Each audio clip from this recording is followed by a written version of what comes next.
पिछले दिनों political party Shiromani Akali Dal ने 3 कृषि कानूनों पर सरकार के खिलाफ लोकसभा में स्थगन प्रस्ताव लाने का फैसला किया है।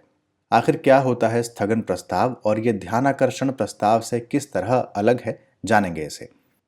दरअसल स्थगन प्रस्ताव लोकसभा में किसी लोक मामले यानी सार्वजनिक महत्व के मामले पर सदन का ध्यान आकर्षित करने के लिए पेश किया जाता है। इसमें सरकार के खिलाफ निंदा का तत्व शामिल होता है, इसलिए इसे राज्यसभा में न लाने की बजाय इसे केवल और केवल लोकसभा में ही उपयोग करने की अनुमति होती है।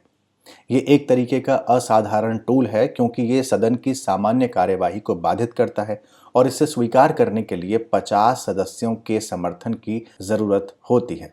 यहाँ ये भी जानना जरूरी है कि सदन में स्थगन प्रस्ताव के तहत चर्चा करने के लिए किसी विषय को स्वीकार करने या अस्वीकार करने की पूरी शक्ति सदन के पीठासीन अधिकारी के पास होती है और अगर वो किसी मामले को अस्वीकृत करता है तो पीठासीन अधिकारी उसका कारण बताने के लिए बाध्य नहीं है।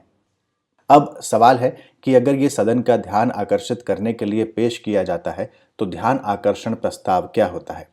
तो देखिए, ध्यान आकर्षण प्रस्ताव संसद का कोई सदस्य किसी एक मंत्री का ध्यान आकर्षित करने के लिए लेकर आता है और उस मंत्री से बयान की अपेक्षा की जाती है, जबकि स्थगन प्रस्ताव मंत्री की जगह पूरे सदन का ध्यान आकर्षित करने के लिए पेश किया जाता है।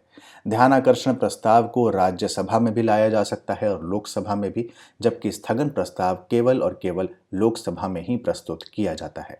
तो ये थी जानकारी स्थगन प्रस्ताव और ध्यान आकर्षण प्रस्ताव के बारे में। और अब इस वीडियो पर आधारित एक सवाल, स्थगन प्रस्ताव के संदर्भ में कौन सा या कौन से कथन सत्य हैं। 1. स्थगन प्रस्ताव लोक महत्व के मामले की ओर सदन का ध्यान आकर्षित करने के लिए प्रस्तुत किया जाता है। 2. इसे लोकसभा के साथ राज्यसभा में भी पेश किया जा सकता है। आपके ऑप्शंस हैं ए. केवल कथन 1 सत्य, बी. केवल कथन 2 सही, सी. 1 और 2 दोनों सही या डी. 1 और 2 दोनों गलत। आप अपने उत्तर हमें कमेंट बॉक्स में दे सकते हैं।